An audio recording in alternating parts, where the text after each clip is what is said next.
वाशिममध्ये 7व्या दिवशीच्या मध्यरात्री शेतकरी आणि वाहन चालकांची डिझेल मिळवण्याकरता जत्रेचं स्वरूप पाहायला मिळतंय। आज दिवसभरात विविध पंपांवर चक्रा मारून डिझेल न मिळाल्यानं रात्री उशिरापर्यंत शेतकऱ्यांनी गर्दी केली होती। गर्दी असलेल्या पंपावरून आढावा घेतलेला आमचे प्रतिनिधी मनोज जयस्वाल यांनी। वाशिममध्ये डिझेल मिळवण्यासाठी 7व्या दिवशीच्या मध्यरात्रीला म्हणजे आता रात्रीचे 12 वाजता आहेत साधारणतः आणि डिझेल मिळवण्यासाठी वाहन चालक असतील शेतकरी असतील यांची मोठी जत्रा लागल्याचं चित्र आपल्याला पाहायला मिळतंय। डिझेल मिळावं यासाठी सकाळपासूनच शेतकऱ्यांनी गर्दी केल्याचं चित्र आहे। सकाळपासून उपाशी तापाशी भर उन्हात शेतकरी इथं डिझेल मिळवण्यासाठी कॅना घेऊन असतील, ट्रॅक्टर घेऊन असतील, आपले वाहन घेऊन असतील, इथं सकाळपासून गर्दी करतानाचं चित्र पाहायला मिळतंय।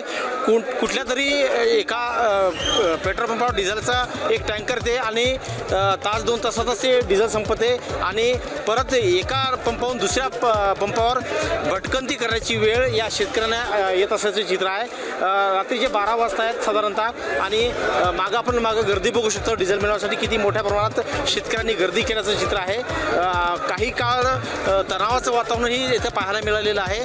एकूण जर पाहायला गेलं तर उद्याचा 8वा दिवस लागणार। उद्याला काय परिस्थिती राहते हे पाहणं आता महत्त्वाचं असणार आहे। मनोज जयस्वाल, एबीपी माझा, वाशिम। एबीपी माझा, उघडा डोळे बघा नीट।